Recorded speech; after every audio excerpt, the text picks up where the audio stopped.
ακούσεις την απόλυτη κομματάρα με τίτλο Ακρίβεια. Έτοιμοι παιδες?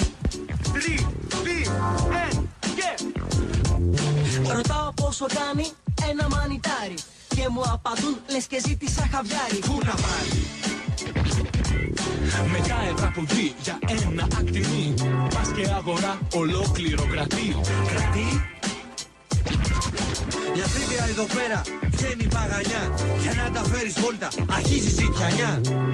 Πάρε καλέ κυρία εδώ σε τι πας? Λίγο ταγκουράκι, λίγο η ντομάτα.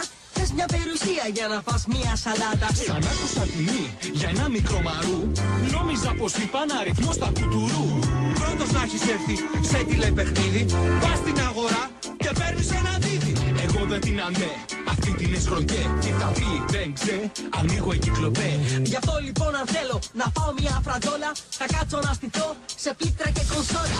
Είναι λίγο πριν εις καφέ.